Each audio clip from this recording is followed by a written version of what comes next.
Hello जी, बहुत बहुत नमस्कार आप सभी लोगों को। कैसे हो आप सब लोग? आज हम जो है जेनेटिक्स का तीसरा लेक्चर आपके सामने प्रस्तुत करने जा रहे हैं और इस लेक्चर के अंदर हम पढ़ने वाले हैं मेंडल के नियम।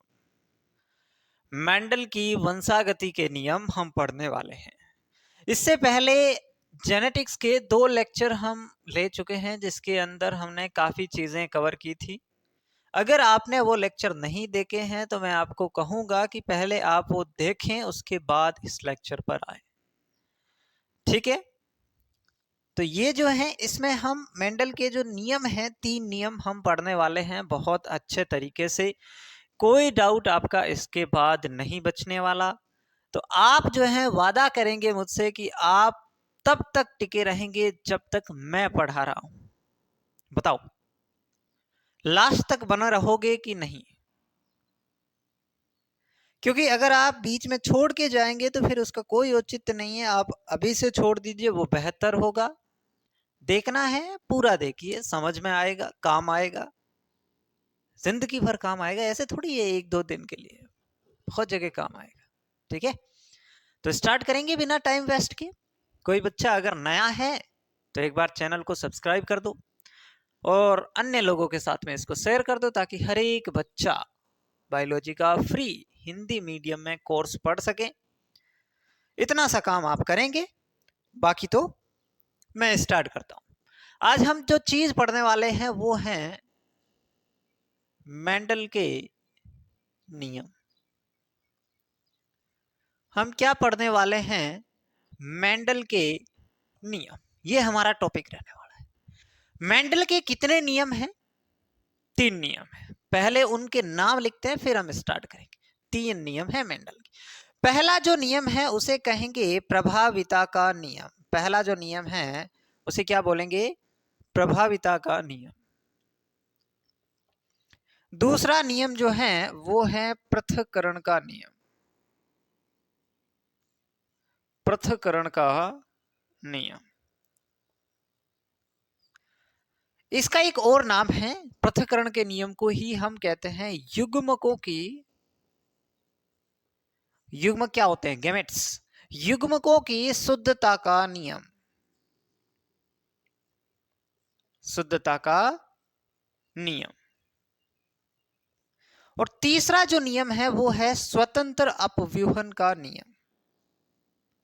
स्वतंत्र अपव्यूहन का नियम। ये 3 नियम बेसिकली हमको पढ़ने हैं आज कि क्या होता है प्रभाविता का नियम, पृथक्करण का नियम और स्वतंत्र अपव्यूहन का नियम। अब आप कहेंगे ये नियम आए कहां से? तो मेंडल ने जो क्रॉस किए थे, monohybrid cross, dihybrid cross, इससे पीछे वाले लेक्चर में हमने पढ़ा था। उन क्रॉस को जब किया तो उसका जो रिजल्ट आया, उन रिजल्ट के बेसिस पे ये नियम दिए गए हैं। ऐसा नहीं है कि मेंडल का जब मन किया तब उसने एक नियम दे दिया, दूसरा और मन किया तो दूसरा नियम दे दिया। ऐसा बिल्कुल नहीं है।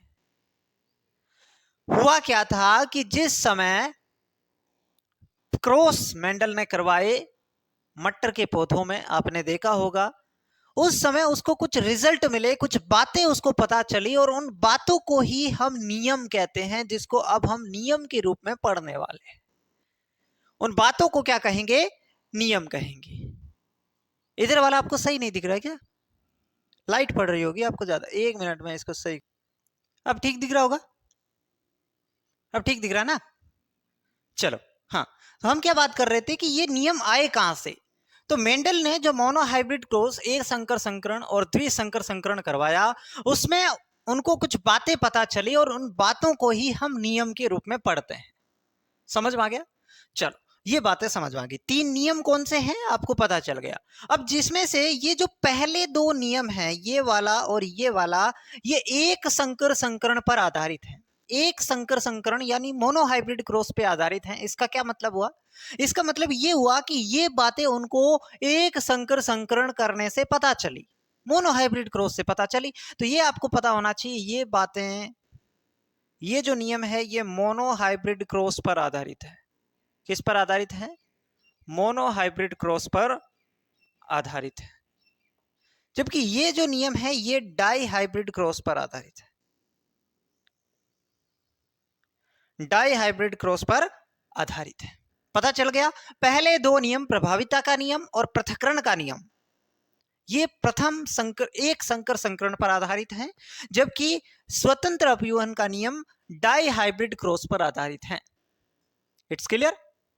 अब हम एक एक करके इन नियमों को पढ़ेंगे कि प्रभाविता का नियम क्या है, पृथक्करण का नियम क्या है और स्वतंत्र अपव्यूहन का नियम क्या है। अगर आपने सेकेंड लेक्चर मेरा देखा है तो आपको ये बातें बहुत आसानी से समझ में आएगी, क्योंकि वही बातें हैं जो हमने एक संकर संकरण में जो हमें प्राप्त हुई, जो उसका रिजल्ट मिला, वही बातें नियम के रूप में हम यहाँ पे पढ़ेंगे। ठीक है, तो चलो हम देखते हैं इसको। एक बार आपका इसका स्क्रीनशॉट लेंगे, फिर हम आगे बढ़ते हैं। इसका स्क्रीनशॉट ले लिया आपने, फिर हम आगे बढ़ते हैं। चलो मिटाओ इसको। अब हम प्रभाविता का नियम पढ़ेंगे, है ना। मेंडल के 3 नियम हैं, तीनों नियम कौन से हैं ये हमने देख लिया। कौन सा नियम किस संकरण पर आधारित है ये भी हमने देख लिया।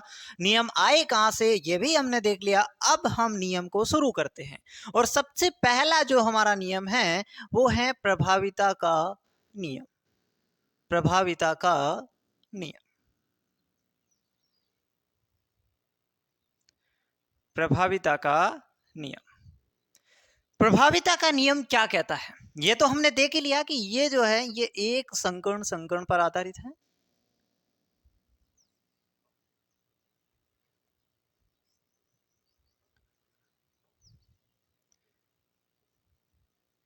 ये बात हमें पता है, लेकिन फिर भी हमने यहां पे लिख दी ताकि तुम्हें क्लास में ही याद हो जाए। ठीक, ये नियम क्या कहता है, इस नियम की कुछ बातें हमें पढ़नी है, 2-4 बातें हमें पढ़नी है। सबसे पहला जो पॉइंट है इसमें यह है कि प्रत्येक लक्षण, अब लक्षण क्या होता है तुम्हें पता होना चाहिए, 2 क्लास अगर आपने देखी है तो। प्रत्येक लक्षण एक पृथक इकाई द्वारा नियंत्रित होता है। प्रत्येक लक्षण एक पृथक इकाई द्वारा नियंत्रित होता है। अभी समझेंगे, लेकिन पहले लिख लेते हैं। एक प्रत्येक लक्षण एक पृथक इकाई द्वारा नियंत्रित होता है, और ये पृथक इकाई ये पृथक इकाइयां क्या कहलाती हैं, ये पृथक इकाइयां कारक कहलाती है, कारक कहलाती है। पहली बात मेंडल ने कही कि जो हमारी बॉडी के अंदर हर एक लक्षण है, हर एक कैरेक्टर है, वो एक पृथक इकाई द्वारा नियंत्रित रहता है। मतलब आपकी आंखों के रंग के लिए एक पृथक इकाई होगी, आपके बालों के कलर के लिए एक पृथक इकाई होगी। हर एक प्रकार का जो आपके अंदर लक्षण है उसके लिए एक पृथक इकाई निर्धारित होती है पहले से ही, उसे कारक कहेंगे। अब कारक क्या होता है, मेंडल ने कारक किसको कहा, जीन को। यानी कि आपके अंदर जो कुछ भी आपके लक्षण दिखाई दे रहे हैं वो किसकी वजह से हैं, जीन की वजह से। और ऑब्वियसली बात है, ये चीज हम भी समझते हैं कि हमारे अंदर जो कुछ भी दिखाई दे रहा है उसका रीजन क्या है, जीन है। तुम्हारी आंखों का कलर अगर ब्लैक है तो उसका रीजन क्या है, तुम्हारी आंखों की कलर ब्लैक होने का रीजन है तुम्हारे अंदर जो जीन है वो ब्लैक कलर की आंखों को डिनोट करेगा। समझ रहे मेरी बात को। तो हर एक चीज के लिए जीन होता है, और उस जीन को मेंडल ने कारक कहा था, क्योंकि जीन शब्द बाद में दिया गया। उस समय जिसको हम जीन बोलते हैं मेंडल उसको कारक बोला करते थे। तो जीन कब आया, जीन बाद में जोहानसन नामक वैज्ञानिक ने इसको जीन नाम दे दिया, लेकिन पहले ये कारक हुआ करता था। यानी कि कुल मिला के ये जो कारक हैं ये जीन की बात कर रहे हैं। और ये चीज हमें बिल्कुल समझ आती है कि प्रत्येक लक्षण एक पृथक इकाई द्वारा नियंत्रित होते हैं, वो पृथक इकाई कौन सी है, कारक है, यानी कि जीन है। बिल्कुल क्लियर। दूसरी बात, कारक हमेशा जोड़ों में पाए जाते हैं, इसमें भी कोई दिक्कत है तो बताओ। कारक हमेशा जोड़ों में पाए जाते हैं, जोड़ों में मतलब पेयर्स, जोड़ों में पाए जाते हैं। हमारे अंदर हर एक जीन की 2 फोटोकॉपी होती है, हर एक जीन की द्विगुणित अवस्था हमारे अंदर होती है, हर एक जीन की 2 फोटोकॉपी होती है, जो कि ये बात लिखी गई है। बिल्कुल क्लियर है, समझ में आ रहा है। चलो अब देखो, यहाँ पे एक चीज और ध्यान रखना, जब असमान कारकों का युग्म हो, जब असमान कारकों, कारकों मतलब जीन का युग्म हो, जब असमान कारकों का युग्म हो तो उस समय जो अपने आप को, जब असमान कारकों का युग्म हो तब उसमें से एक ही कारक अभिव्यक्त हो पाता है, एक ही कारक अभिव्यक्त, एक्सप्रेस, अभिव्यक्त हो पाता है, जिसे प्रभावी कारक कहते हैं। प्रभावी, डोमिनेंट फैक्टर्स, प्रभावी कारक कहते हैं। तथा जो प्रकट नहीं हो पाता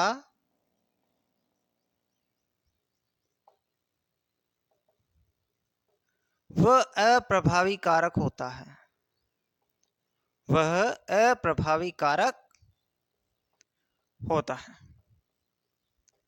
इसमें किसी को कोई दिक्कत? सिंपल सी बात यहां पे ये कही है कि अगर जो फैक्टर्स की हम बात कर रहे हैं, दो दो के जोड़े होते हैं, ऑब्वियसली बात है। हमने पढ़ा था अलील, अलील क्या होती है वो आप देखेंगे अगर आपने फर्स्ट लेक्चर देखा है तो, ठीक है। तो वहां पे हमने कहा अब अगर ये दोनों कारक जो है वो असमान है, हेट्रोजाइगस कंडीशन है। अब हेट्रोजाइगस क्या है फर्स्ट लेक्चर में, इसलिए मैं कह रहा हूं आपसे पहला और दूसरा लेक्चर देख के आएंगे तो ये लेक्चर हलवा लगेगा, नहीं तो कुछ कुछ चीजें आपके ऊपर से जाएगी, क्योंकि आपको वो टर्मिनोलॉजी नहीं पता है ना, इस वजह से, ठीक है। तो ये हम बात करेंगे, फिर भी हम समझने की कोशिश कर रहे हैं कि अगर फैक्टर असमान प्रकार के हैं, असमान प्रकार का मतलब है फॉर एग्जांपल आपके अंदर जो एक जीन है उसकी दो फोटोकॉपी होती है, वो कहां से आती है? एक कॉपी उसकी मां से आती है, एक कॉपी उसकी पिता से आती है। अब दोनों जो वो जीन है दोनों का काम सेम ही है, एक लक्षण को निर्धारित करना, जैसे कि आंखों का रंग, ठीक है। लेकिन वो दोनों जो है वो समान आंखों का रंग निर्धारित करे ये जरूरी नहीं है। जो मां से जीन आया है वो ब्लू कलर आई के लिए जीन है, और जो पिता से जीन आया वो ब्लैक कलर आई के लिए जीन है। तो ये दोनों कैसे हो गए? दोनों अलग अलग कारक हो गए, है ना। तो यही बात है जब असमान कारकों का युग्म होगा। अब ऐसे तो नहीं है कि अगर एक ब्लैक कलर का आई का जीन आता है, एक ब्लू कलर आई का जीन आता है, तो उसमें से प्रकट तो केवल एक ही हो पाएगा, तुम्हारी आंखों का रंग या तो ब्लैक होगा या ब्लू होगा। तो यही बात यहाँ पे कही गई है कि जब असमान कारकों का युग्म होगा तो उसमें से केवल एक ही कारक प्रकट हो पाएगा, अभिव्यक्त हो पाएगा, और जो अभिव्यक्त हो पाता है उसे प्रभावी कहेंगे। फॉर एग्जाम्पल तुम्हारे अंदर आंखों का कलर ब्लू है, तो ब्लू वाला क्या हो गया? अभिव्यक्त हो गया, और वो क्या हो गया? डोमिनेंट है। जो अभिव्यक्त हुआ वही डोमिनेंट होगा, और जो अभिव्यक्त नहीं हो पाया वो रिसेसिव, अप्रभावी कारक कहलाएगा। ये बातें यहाँ पे कही गई है। ये प्रभाविता के नियम की मोटी मोटी तीन बातें हैं जो आपको ध्यान में रखनी है। एक बात ये भी है कि ये एक संकर संकरण पर आधारित है। ये चार बातें आपको ध्यान में रखनी है प्रभाविता के नियम में। इसका आप चाहे स्क्रीनशॉट लो, चाहे आप इसको यहीं पे याद करो, मुझे नहीं पता है, लेकिन याद होना चाहिए तुम्हें। अब हम नेक्स्ट चीज पढ़ेंगे, प्रभाविता के नियम की कुछ एक्सेप्शन है, कुछ अपवाद है प्रभाविता के नियम के। क्या अपवाद है वो देखेंगे। चलो इसको मिटा रहा हूं मैं, आप इसका स्क्रीनशॉट लें। ओके, इसके कुछ अपवाद हैं, प्रभाविता के नियम हैं, उसके कुछ अपवाद हैं, वो हमें पढ़ने हैं।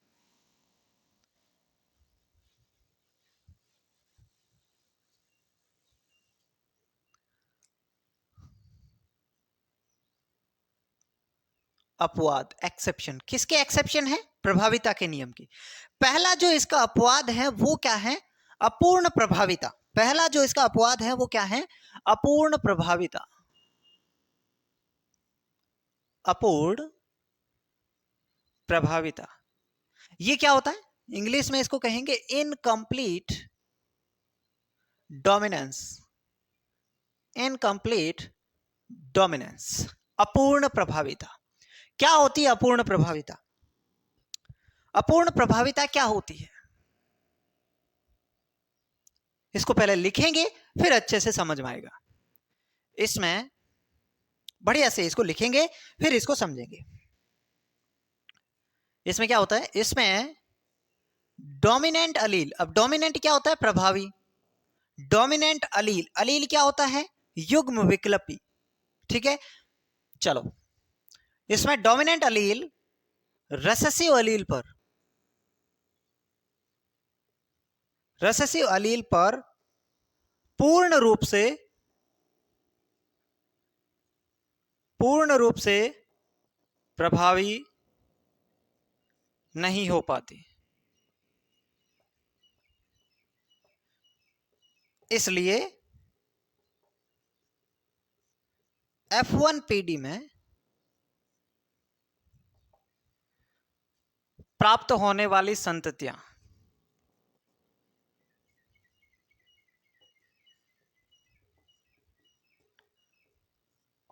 दोनों पेरेंट्स के बीच की होती है, दोनों पेरेंट्स के बीच की होती है, ये नियम है। अपूर्ण प्रभाविता क्या कहती है कि इसमें जो डोमिनेंट अलील है वो रिसेसिव अलील पर पूर्ण रूप से प्रभावी नहीं हो पाता है, और अगर ऐसा नहीं होगा तो जो F1PD के अंदर हमें जो संततियां प्राप्त होगी वो दोनों पेरेंट से रिजेंबल करेगी, दोनों पेरेंट की हाइब्रिड होगी।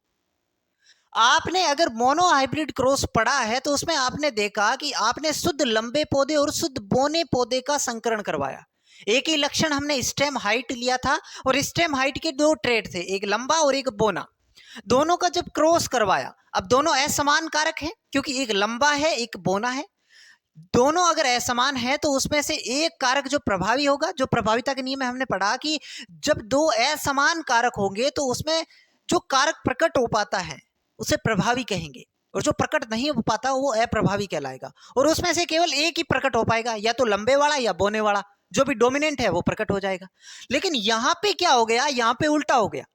यहां पे जो कारक डोमिनेंट है वो पूर्ण रूप से प्रकट हो ही नहीं पाता है, वो रिसेसिव अलील को पूर्ण रूप से दबा ही नहीं पाता है ना। तो इस वजह से F1PD के अंदर जो संतति एक पेरेंट के जैसी प्राप्त होनी चाहिए थी, जो कि हमने मोनो हाइब्रिड क्रॉस में देखा, बल्कि यहाँ पे ऐसा नहीं होता। यहाँ पे क्या होता है, जो संतति प्राप्त होती है वो दोनों पेरेंट के जैसी होती है, दोनों का हाइब्रिड होता है। क्यों होता है, क्योंकि ये हमें दिख रहा है कि डोमिनेंट अलील पूर्ण रूप से उसके ऊपर प्रभावी हो ही नहीं पाती, इस वजह से दोनों का प्रभाव उस संतति पर आ जाता है।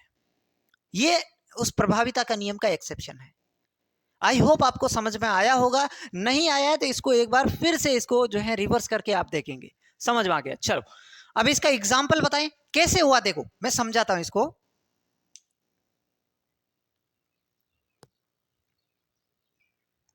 समझो इसको कैसे हुआ, देखो यहां पे हम क्या करते हैं, इसके एग्जाम्पल देख लेते हैं पहले। एग्जाम्पल ऐसा किसमें होता है, अपूर्ण प्रभाविता किसमें पाई जाती है, तो इसके अंदर एक है आपका एंटीरोहिनम, एक पादप है एंटीरोहिनम मेजस, पादप का नाम आपको दिख रहा होगा एंटीरोहिनम मेजस। इसका एक दूसरा नाम है स्नेप ड्रैगन, स्नेप ड्रैगन, ठीक है, स्नेप ड्रैगन, या फिर इसको डॉग फ्लावर भी कहा जाता है। एक दूसरा नाम, मतलब तीन नाम है इसके, या फिर इसको डॉग फ्लावर के नाम से जाना जाता है। एक ये जो पादप है, इस पादप के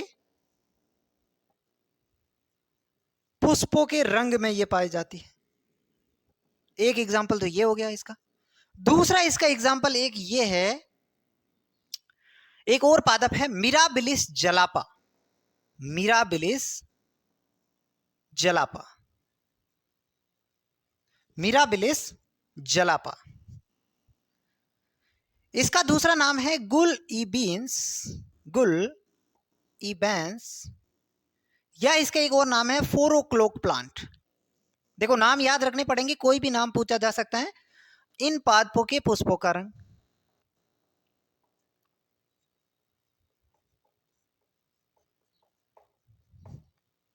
समझ में आया।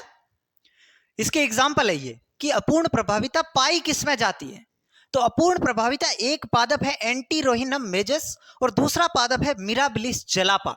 इन पादपों के जो पुष्पों का रंग है उनमें ये पाई जाती है। कैसे अभी हम देखने वाले हैं, लेकिन एक बार आप इतना नोट करो, एक बार इस चीज को नोट करो फिर हम आगे बढ़ेंगे। डन, चलो मैं मिटा रहा हूं। अब ये होता कैसे है इस चीज को हम समझेंगे कि इनके बीच की संतति प्राप्त कैसे होती है, ठीक है, इसको समझेंगे। फॉर एग्जाम्पल कोई भी हम प्लांट ले रहे हैं, एंटीरोइनम मेजस ले रहे हैं या मिराबिलिस जलापा ले रहे हैं, ठीक है, और उसके पुष्पों को देख रहे हैं, उनके बीच में क्रॉस करवाएंगे, ठीक है। तो देखिए, एक हम ले रहे हैं रेड पुष्प, ठीक है, और एक हम ले रहे हैं व्हाइट। रेड को हम आर आर से डिनोट करेंगे और व्हाइट को स्मॉल आर से, ठीक है। अब ये वाला डोमिनेंट है और ये वाला रेसेसिव है। मोनोहाइब्रिड क्रॉस कैसे किया था, जस्ट उसी की तरह करना है। यहां पे गैमेटोजेनेसिस होगा तो आर बनेगा, यहां पे क्या बनेगा, स्मॉल आर बनेगा। क्रॉस पॉलिनेशन करवाना है दोनों के बीच में, ये वाली चीज बनेगी। और ये वाली जो चीज है मोनोहाइब्रिड क्रॉस में आपने देखा स्मॉल कैपिटल टी और स्मॉल टी का जब संकरण कराया तो पहले गैमेटोजेनेसिस हुआ, ये टी बना और ये टी बना। अब इनका दोनों का क्रॉस पॉलिनेशन करवाया तो ये बना। ये टोल थे, ये ड्वार्फ थे, और ये जो F1 पीडी के अंदर जो पौधे मिले ये कैसे थे, एक जनक के समान थे। बिल्कुल, ये हमने देखा एक जनक के समान थे, यानी कि ये सारे के सारे लंबे प्राप्त हुए। तो यहां पे ये कैसे प्राप्त होने चाहिए, रेड कलर के प्राप्त होने चाहिए, है ना। अगर इस चीज को देखें तो ये रेड कलर के प्राप्त होने चाहिए, लेकिन ये तो एक्सेप्शन है, हम पहले से ही पढ़ रहे हैं कि ये एक्सेप्शन है। तो क्या होगा यहाँ पे, ये न तो रेड प्राप्त होता है और न ही व्हाइट प्राप्त होता है। यहाँ पे ये कैसे प्राप्त होते हैं, ये प्राप्त होते हैं पिंक कलर के। कैसे प्राप्त होते हैं, पिंक कलर के। ये चीज हमें समझनी थी। F1 पीडी के अंदर जो संतति प्राप्त होती है वो दोनों पेरेंट के बीच की होती है। ये चीज हमने पीछे बात की अपूर्ण प्रभाविता में, और इसी चीज को यहाँ पे प्रूव किया। अब इसको जब आप आगे बढ़ेंगे तो जैसे जैसे मोनोहाइब्रिड क्रॉस होता है फिर इसके अंदर क्या हो जाएगा, स्व परागण करवाएंगे फिर इसके अंदर, और पनेट स्क्वायर इसका बनाएंगे तो ये आर आर इधर हो जाएगा, ये आर आर इधर हो जाएगा। अब इसका बनाइए पनेट स्क्वायर, ये पनेट, तो यहाँ पे ये आर आर, यहाँ पे ये आर आर, ये आर आर और ये आर आर। अब इसका अगर आप फिनोटिपिक रेशियो निकालेंगे, फिनोटाइप, तो क्या निकलेगा बताओ। फिनोटाइप क्या होता है, जो हमें बाहर से दिखाई देता है। तो इसमें अगर हमने देखा तो उसमें से जो ये भी लंबा था और ये भी लंबा था, तो 3:1 आ गया, है ना। क्योंकि भाई देखो, एक बार मैं निकाल के बता देता हूं, ये टी टी, ये टी टी, ये हमने पनेट स्क्वायर बनाया, ये वाला, ये वाला। तो इसमें जब फिनोटिपिक रेशियो निकालेंगे 3:1 आएगा, क्योंकि ये भी लंबा, ये भी लंबा, ये भी लंबा, तो 3 लंबे हो जाएंगे और ये बोना हो जाएगा। जबकि यहाँ पे फिनोटिपिक रेशियो बाहर से क्या दिख रहा है, ये तो लाल रंग का है, ये व्हाइट कलर का है, लेकिन क्या ये भी लाल है, बिल्कुल नहीं, ये पिंक कलर का है। तो यहाँ पे फिनोटिपिक रेशियो आएगा 1:2:1। और जीनोटिपिक रेशियो क्या आएगा, जीनोटिपिक रेशियो मतलब जेनेटिक मेकअप कैसा है, तो इसका ये है, इसका और इसका ये है और इसका ये है, यानी कि इसमें भी सेम ही आएगा। समझ में आ रही मेरी बात। तो एक बात और याद रखेंगे, अपूर्ण प्रभाविता में, अपूर्ण प्रभाविता में फिनोटाइप, फिनोटिपिक व जीनोटिपिक रेशियो समान होता है। और कितना होता है, 1:1। समझ में आ रही मेरी बातें, मेरी बातें समझ में आ रही हैं। अपूर्ण प्रभाविता के अंदर क्या चीजें हमने देखी, बिल्कुल। अब हम नेक्स्ट जो इसका एक्सेप्शन पढ़ेंगे, प्रभाविता का नियम का ही दूसरा एक्सेप्शन है सह प्रभाविता। ये क्या था, अपूर्ण प्रभाविता, अगला क्या होगा, सह प्रभाविता। ठीक है, इसको नोट करो फटाक से, उसके बाद हम पढ़ेंगे सह प्रभाविता।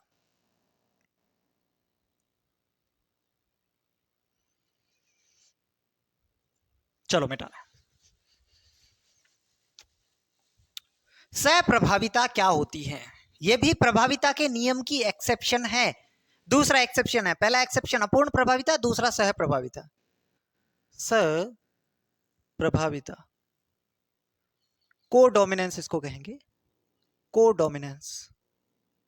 ओके, इसमें क्या होता है, इसमें क्या होता है, इसमें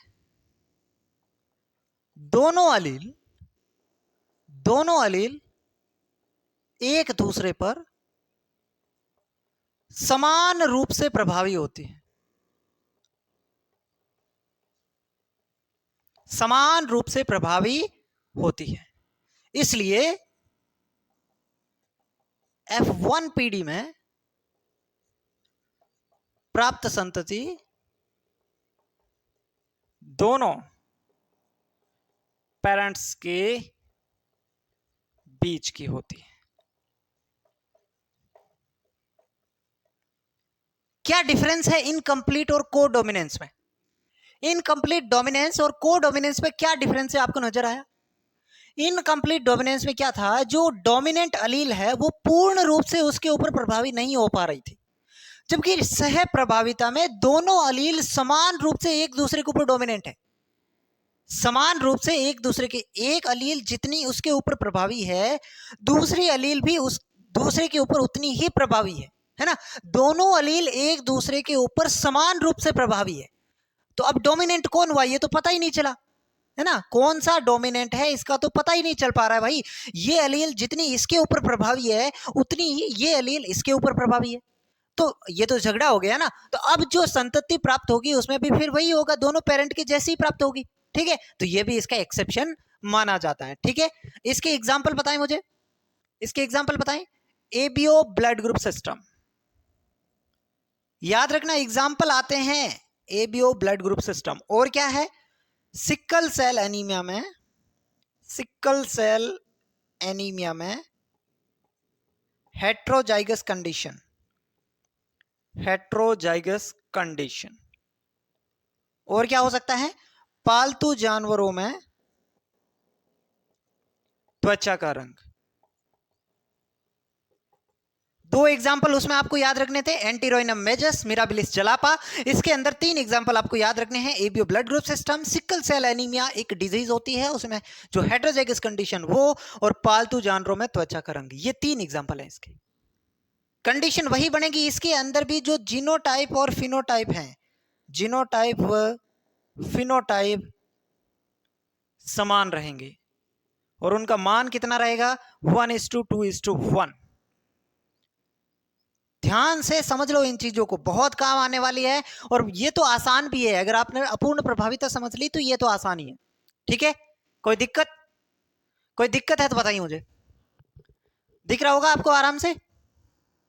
चलो इसका आप स्क्रीनशॉट ले, फिर हम नेक्स्ट जो अपना नियम है, ये प्रभाविता का नियम यहाँ पे समाप्त हो जाता है, उसके एक्सेप्शन समाप्त हो जाते हैं। अब अगला नियम हम पढ़ेंगे कौन सा, पृथक्करण का नियम। इसका आप स्क्रीनशॉट ले, फिर हम आते हैं पृथक्करण के नियम पे।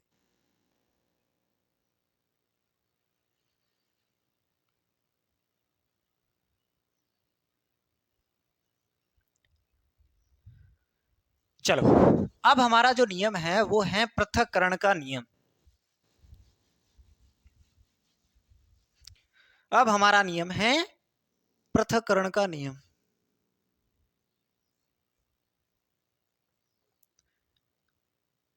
इसका ही दूसरा नाम क्या है, युग्मकों की शुद्धता का नियम। दोनों नाम याद रखने, युग्मकों की शुद्धता का नियम। पहली बात, मोनोहाइब्रिड क्रॉस पर आधारित है, सबको पता है, मोनोहाइब्रिड क्रॉस पर आधारित।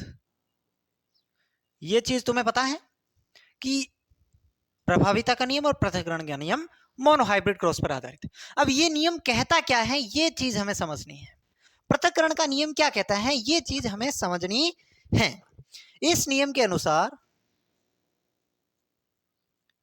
इस नियम के अनुसार दो लक्षणों का सम्मिश्रण कभी नहीं होता। इस नियम के अनुसार दो लक्षणों का सम्मिश्रण कभी नहीं होता है। हालांकि F1PD में केवल प्रभावी लक्षण ही प्रकट हो पाता है, प्रभावी लक्षण ही प्रकट हो पाता है,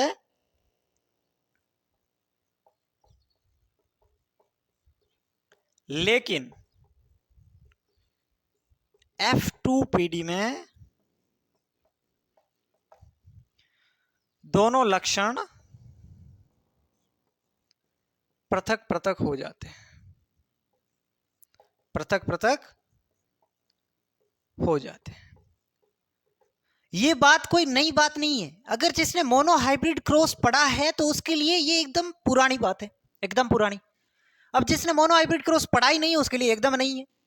ये कहता है कि इस नियम के अनुसार दो लक्षणों का मिक्सचर कभी नहीं होगा। आपने देखा मोनोहाइब्रिड क्रॉस में हमने शुद्ध लंबे और शुद्ध बौने पौधे का संकरण करवाया तो F1 PD के अंदर बीच की हाइट वाले पौधे नहीं मिले, हमें लंबे पौधे प्राप्त हुए, क्योंकि जो डोमिनेंट था वो अभिव्यक्त हो गया, वो एक्सप्रेस हो गया, है ना। तो बीच की हाइट वाले पौधे हमें नहीं मिल रहे, इसका मतलब लक्षणों का मिश्रण तो नहीं हो रहा। अब जब हमने F2 PD में आए तो हमें लंबे भी मिले और बौने भी मिले, यानी कि वापस से वो दोनों कैरेक्टर अलग अलग हो गए। तो यही बात यहाँ पे लिखी हुई है कि दो लक्षणों का मिश्रण कभी भी नहीं होगा। जब हाँ F1 PD में हो सकता है कि एक ही लक्षण प्रकट हो पाए, जो डोमिनेंट है वो प्रकट होगा, लेकिन F2 PD में दोनों फिर से पृथक पृथक हो जाएंगे। ये बात यहाँ पे लिखी हुई है और इसी वजह से इसे पृथक्करण का नियम कहते हैं, इसी वजह से इसे पृथक्करण का नियम कहते हैं। अब युग्मकों की शुद्धता का नियम क्यों कहेंगे? युग्म क्या होते हैं? गैमेट्स। युग्म क्या होते हैं? गैमेट्स। क्यों? देखिए, युग्मकों में एक लक्षण के लिए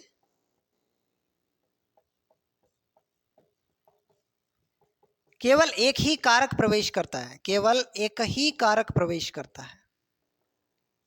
कारक मतलब जीन, एक लक्षण के लिए एक ही जीन प्रवेश करता है और इस वजह से युग्मक हमेशा कैसे रहते हैं? युग्मक हमेशा शुद्ध रहते हैं, शुद्ध बने रहते हैं। ये दोनों आपको समझ में आ गए, पृथक्करण का नियम कैसे है और युग्मकों की शुद्धता का नियम कैसे है, दोनों बात यहां पे बता दी मैंने। कोई डाउट है तो बताओ, नहीं है तो इसका स्क्रीनशॉट लो। कोई डाउट है तो बताओ, नहीं है तो स्क्रीनशॉट लो, डाउट है तो आप कमेंट सेक्शन में लिखेंगे, है ना। अब हम आगे बढ़ेंगे और एक और नियम हमारा बचा हुआ है, इसके कोई एक्सेप्शन वगैरह हमें नहीं पढ़ने हैं। नेक्स्ट जो नियम है वो हम अब पढ़ने वाले हैं। मिटाऊं? चलो,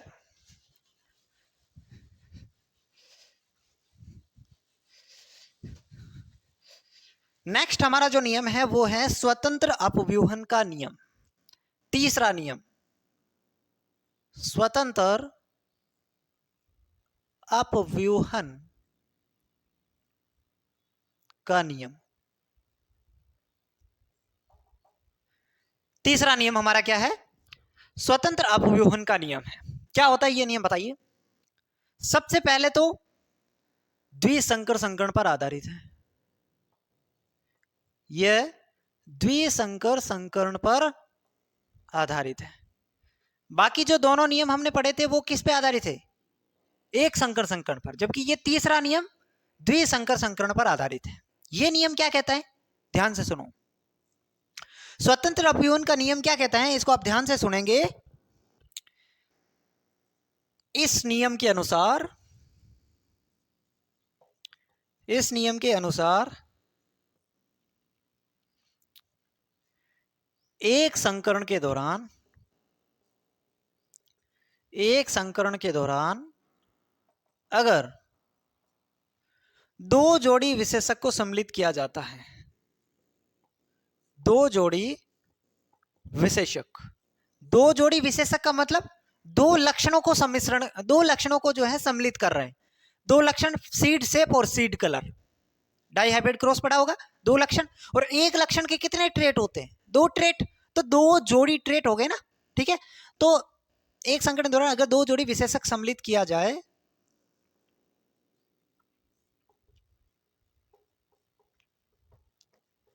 तो उनमें से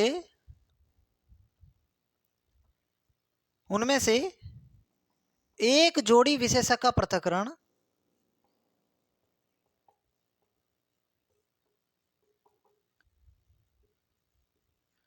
दूसरी जोड़ी से स्वतंत्र रूप से होता है, दूसरी जोड़ी से स्वतंत्र रूप से होता है। ये स्वतंत्र अपव्यूहन का नियम है। नाम से ही सारे जो है नियम क्लियर होते जाते हैं। ये नियम कहता है कि अगर आप किसी एक संकरण में दो जोड़ी विशेषक को सम्मिलित कर रहे हैं, दो जोड़ी ट्रेट को सम्मिलित कर रहे हैं, दो जोड़ी विशेषक सम्मिलित करने का मतलब है आप दो लक्षणों पर ध्यान दे रहे हैं। तो दो लक्षणों पर हम ध्यान किस में दे रहे हैं? डाइहाइब्रिड क्रॉस में। वही बात है। तो दो जोड़ी विशेषक पर अगर आप सम्मिलित कर रहे हैं तो उसमें से एक जोड़ी विशेषक को दूसरी जोड़ी विशेषक से आप स्वतंत्र रूप से अलग कर सकते हैं। ये आपने देखा भी होगा डाई हाइब्रिड क्रॉस के अंदर, जब हम एक लक्षण को अगर लेते हैं तो उसका रेशियो 3:1 आता है ना। राउंड येलो राउंड ग्रीन ऐसे हमने देखा, ठीक है। अगर आपने डाई हाइब्रिड क्रॉस देखा है तो पता है आपको कि कैसे जो है एक जोड़ी विशेषक कहो या एक लक्षण कहो उसको हम दूसरे लक्षण से अलग कर सकते हैं। बिल्कुल जो रेशियो आया था उससे हमने अलग करके भी देखा था, ठीक है। चलो इसका आप स्क्रीनशॉट लो। इसका एक अपवाद है। इसका अपवाद क्या है? इसका अपवाद है सहलगनता। सहलगनता, लिंकेज, जिसे हम आगे पढ़ने वाले हैं। स्वतंत्र अपयूहन के नियम की एक अपवाद है, वो है सहलगनता या लिंकेज। नोट करो इसको। फिर हम एक चीज और पढ़ेंगे जिसे कहेंगे टेस्ट क्रॉस। टेस्ट क्रॉस क्या होता है ये हम पढ़ेंगे। तब तक के लिए आप इसका स्क्रीनशॉट लो, दिख रहा होगा आपको। चलो अब हम पढ़ेंगे टेस्ट क्रॉस क्या होता है। क्या होता है टेस्ट क्रॉस, बताओ। किसी को आता है क्या टेस्ट क्रॉस क्या होता है?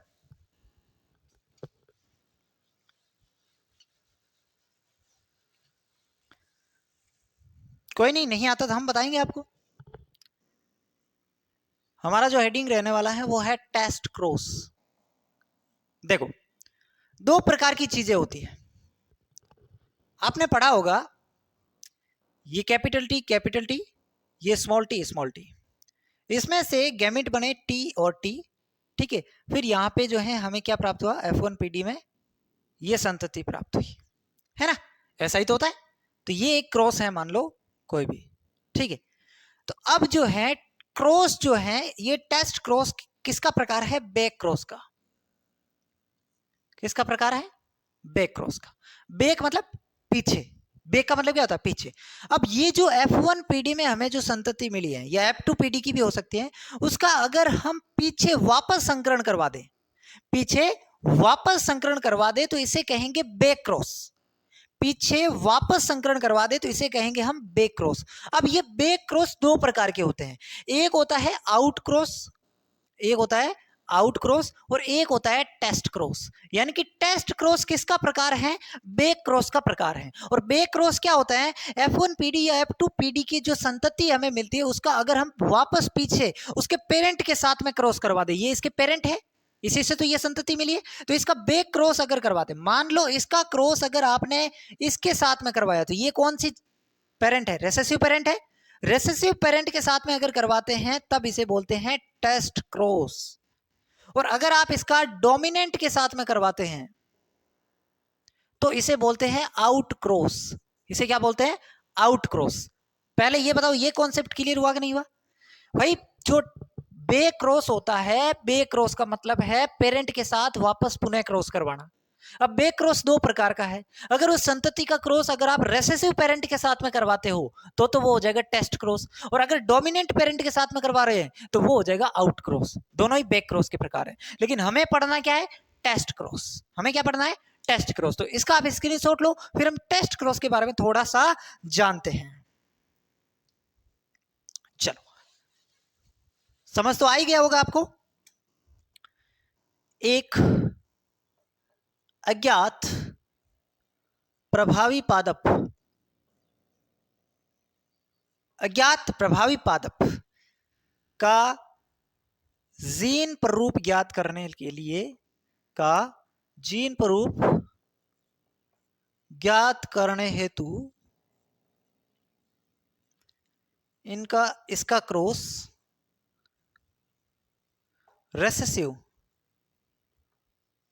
रेसेसिव पेरेंट के साथ में करवाया जाता है।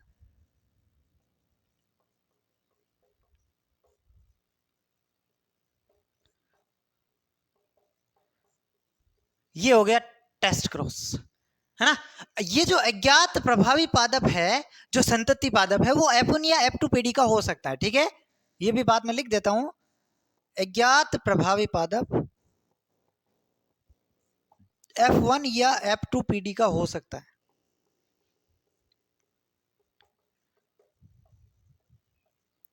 है ना। तो ये होता है टेस्ट क्रॉस, ठीक है, ये होता है टेस्ट क्रॉस। अब टेस्ट क्रॉस के अंदर एक बात आपको ध्यान में रखनी, टेस्ट क्रॉस में एक बात आपको ध्यान रखनी है, इंपॉर्टेंट बात भी है। टेस्ट क्रॉस में जीनोटाइप व फिनोटाइप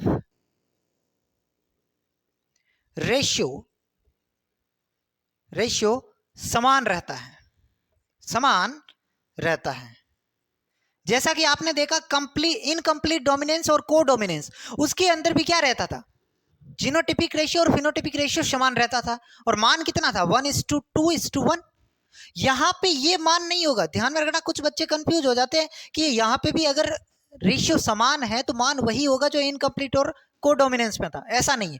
यहां पे रेशियो समान रहेगा लेकिन मान अलग होगा। अगर एक संकरण है, मान लो मोनोहाइब्रिड क्रॉस है तो अलग होगा, है ना। मान लो डाई हाइब्रिड क्रॉस है तो अलग होगा, मान लो ट्राई हाइब्रिड क्रॉस है तो अलग होगा। कैसे होगा, देखो इसका एक फॉर्मूला है, वो फॉर्मूला क्या है, 2n। जीनोटाइप और फिनोटाइप रेशियो निकालने का फॉर्मूला क्या है बताओ, 2n, 2 की पावर n, 2n नहीं 2 की पावर n। इसका क्या मतलब हुआ, मोनोहाइब्रिड क्रॉस मतलब n is equal to 1, dihybrid cross मतलब n is equal to 2, trihybrid cross मतलब n इज इक्वल टू 3। समझ में आ रही मेरी बातें, ध्यान से सुनते जाओ। मोनो हाइब्रिड क्रॉस का मतलब n is equal to 1, dihybrid n is equal to 2, trihybrid n is equal to 2। इसमें कोई दिक्कत नहीं, फॉर्मूला हमें पता है। अब n का मान लिखे 2n यानी कि 1 यानी कि 2 आ जाएगा। यहाँ पे क्या हो जाएगा 2 की पावर 2 यानी कि 2 इंटू 2 यानी कि 4 आ जाएगा। यहाँ पे क्या हो जाएगा 2 की पावर 3 यानी कि 2 इंटू 2 इंटू 2 यानी कि क्या आ जाएगा 8 आ जाएगा। यानी कि यहाँ पे जो मोनो हाइब्रिड क्रॉस में जीनोटिपिक और फिनोटिपिक रेशियो क्या रहेगा 1:1। 2 बार आ रहा है ना तो 2 बार एक एक लिखेंगे। यहाँ पे 4 आ रहा है तो 1:1:1, 4 बार लिखेंगे। यहाँ पे कितनी बार लिखेंगे 8 बार लिखेंगे। 8 बार हो गए क्या, 1 2 3 4 5 6 7 और 8। अब यही जीनोटाइप रेशियो है, यही फिनोटाइप रेशियो है, यही जीनोटाइप रेशियो है। आपसे पूछ ले डाई हाइब्रिड टेस्ट क्रॉस का जीनोटिपिक रेशियो क्या है 1:1:1:1। Phenotypic same. ट्राई हाइब्रिड के अंदर क्या हो जाएगा, ये हो जाएगा। कैसे निकालना है 2 की पावर n से, n क्या है क्रॉस कौन सा वो देख लेना है। समझ आ रहे हैं तो निकाल सकते हैं, बहुत आसान है। चलो इसका स्क्रीनशॉट लो। फिर एक छोटी सी बात मैं आपको और बता देता हूं, हाँ यहीं पे बता देता हूं कि कौन सा इसमें से टेस्ट क्रॉस को निरूपित कर रहा है। देखो AA BB CC, ठीक है, इंटू AA। चलो इसको बाद में बताएंगे आपको, इसको लिख लो, एक बार आप इसका स्क्रीनशॉट ले लो। ले लिया, चलो अब एक क्वेश्चन आ सकता है, आप समझ जाओगे मैं लिख रहा हूं, निम्न में से कौन सा ट्राई हाइब्रिड टेस्ट क्रॉस को निरूपित कर रहा है या दर्शा रहा है। निम्न में से कौन सा ट्राई हाइब्रिड टेस्ट क्रॉस को निरूपित कर रहा है। एक ऑप्शन आपका हो जाएगा AABBCC इंटू AABBCC। दूसरा ऑप्शन हो जाएगा आपका AABBCC इंटू AABBCC। तीसरा ऑप्शन आपका हो जाएगा AABBCC AABBCC। चौथा ऑप्शन आपका हो जाएगा D AABBCC AABBCC। इसमें से बताओ कौन सा ट्राई हाइब्रिड टेस्ट क्रॉस को निरूपित कर रहा है, बताओ कौन सा ऑप्शन होगा। कमेंट सेक्शन में इसका आंसर बताएंगे आप, इसका आंसर आप कमेंट सेक्शन में बताएंगे, मैं नहीं बता रहा हूं, आपको खुद सोच के बताना है। अगर आपको आता है तो, आता है कि नहीं आता बताओ। चलो बता देते हैं। देखो ट्राई हाइब्रिड टेस्ट क्रॉस है, टेस्ट क्रॉस में होता है क्या है, जो अज्ञात प्रभावी पादप होता है F1PD का पादप है, और उसका क्रॉस हम किसके साथ में करवाते हैं, रेसेसिव पेरेंट के साथ में करवा रहे, रेसेसिव पेरेंट के साथ में करवा रहे, ठीक है, रेसेसिव पेरेंट कहां पे दिख रहा है? यहां पे भी दिख रहा है, यहां पे भी दिख रहा है, यहां पे भी दिख रहा है। मतलब ये ऑप्शन तो नहीं होने वाला, क्योंकि हम रेसेसिव पेरेंट के साथ में क्रॉस करवाते हैं और रेसेसिव पेरेंट यहां यहां और यहां दिख रहे हैं। किसके साथ करवाते हैं? F1PD के साथ करवाते हैं। अब F1PD में कैसा पादप प्राप्त होता है आपको पता है, जैसे कि T और T इसका करवाएंगे तो ये प्राप्त होगा, ठीक है। तो इसके अंदर मतलब एक कैपिटल और स्मॉल वाला ऐसा ही प्राप्त होता है F1PD में। तो यहाँ पे जो है, यहाँ पे देखिए आप, यहाँ पे कैपिटल कैपिटल हो गया, यहाँ पे ये हो गया, यहाँ पे देखो सारे के सारे कैसे हो गए, ऐसे हो गए। लेकिन यहाँ पे ये तो है ही नहीं, इधर ऐसा आ गया। यहाँ पे ये हो सकता था, लेकिन यहाँ पे रेसेसिव पेरेंट नहीं है। यहाँ पे ये बिल्कुल ठीक नजर आ रहा है, ये F1PD का पादप हो सकता है, ठीक है। तो ये इसका आंसर हो जाएगा डी वाला, ठीक है, डी वाला इसका आंसर हो जाएगा। ऐसे ही अगर आप डाई हाइब्रिड क्रॉस में आपसे पूछ ले तो डाई हाइब्रिड में क्या हो जाएगा? RRYY, ये और इसके साथ ये वाला। तो ये डाई हाइब्रिड टेस्ट क्रॉस को ये निरूपित कर रहा है, समझ आ रहे? मोनो हाइब्रिड के अंदर टी का टी के साथ, रेसेसिव पेरेंट के साथ में करवाना है F1PD का, ठीक है। समझ में आ गया होगा बहुत अच्छे से। मेंडल के नियम यहाँ पे समाप्त होते हैं। नेक्स्ट अगले लेक्चर के अंदर आप सबको जरूर आना है, अगर आपने ये समझ में आ रहा है तो, ठीक है। और किसी भी प्रकार का डाउट है तो आप मुझे बताएंगे, और अगर आपको समझ में आ रहा है तो मुझे आप जरूर बताएंगे कमेंट सेक्शन में, जरूर, अगर आपको समझ में आ रहा है और आप लास्ट तक देख रहे हैं तो, ठीक है। धन्यवाद, मिलते हैं किसी अगले वीडियो में।